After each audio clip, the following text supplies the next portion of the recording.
అచ్చం చపాతీస్ లాగే ఉండే వీట్ దోశని చేసుకోవడం చాలా ఈజీ అండ్ చాలా త్వరగా కూడా అయిపోతుంది. దోసస్తో తినే ప్రతి ఒక్క చట్నీ దీనికి సెట్ అవుతుంది అండ్ చపాతీస్తో తినే ప్రతి ఒక్క గ్రేవీస్ దీనికి సెట్ అవుతాయి. సో ఇది మన బ్రేక్ఫాస్ట్, లంచ్, డిన్నర్లోకి ఎప్పుడైనా ప్రిఫర్ చేసుకోవచ్చు. చూసేద్దామా ఎలా తయారు చేయాలో. ముందుగా ఒక బౌల్లో 1 cup of wheat flower, 2 table spoons rice flower, చిటికెడు వంట సోడా, తగినంత ఉప్పు వేసి ఈ పౌడర్స్ అన్నీ మంచిగా కలుపుకోవాలి. దాని తర్వాత నేను కొద్దిగా వాటర్ యాడ్ చేసుకుంటూ స్మూత్ బ్యాటర్ చేసుకుంటాను. మనం 1 కప్ ఆఫ్ వీట్ ఫ్లవర్కి మనకు అప్రాక్సిమేట్గా 2 కప్స్ ఆఫ్ వాటర్ యూజ్ అవుతుంది బ్యాటర్ చేసుకోవడానికి. బ్యాటర్లో ఎలాంటి లమ్స్ ఉండకుండా చూసుకోవాలి. సో దానికోసం మీరు ఫోర్క్ ఆర్ విస్క్ని కూడా యూజ్ చేసుకోవచ్చు. సో మొత్తానికి బ్యాటర్ ఇలా ఉండాలి. నేను చెప్పిన మెజర్మెంట్స్తో మీరు చేస్తే పర్ఫెక్ట్గా వస్తుంది బ్యాటర్.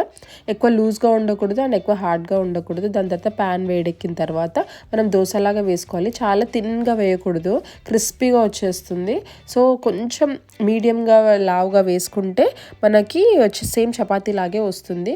ఫస్ట్ తిప్పేసిన తర్వాత ప్రెస్ చేస్తూ కుక్ చేయాలి. సో అలా కుక్ చేస్తున్న ప్రాసెస్లో మనకి చపాతీ పొంగుతుంది కదా, సేమ్ అలాగే పొంగుతుంది. ప్యాన్ని చాలా లైట్గా గ్రీస్ చేయాలి. ఎక్కువ ఆయిల్ వేసి గ్రీస్ చేస్తే మనకి దోశ తిప్పడానికి కూడా రాదు, పిండి అంతా జరిగిపోతుంది. ఇది చాలా ఇంపార్టెంట్. అండ్ దాని తర్వాత లైట్గా ఆయిల్ పైన స్ప్రే చేసుకోవాలి, ఇది మస్ట్. సో తిప్పేసిన తర్వాత కూడా మనకు అంటుకోకుండా ఉంటుందన్నమాట. దాని తర్వాత ఇలా ప్రెస్ చేస్తూ మనం మంచిగా కుక్ చేస్తే లోపల కూడా మంచి కుక్ అవుతుంది అండ్ మంచిగా పొంగుతుంది కూడా మనకి చపాతీ లాగా.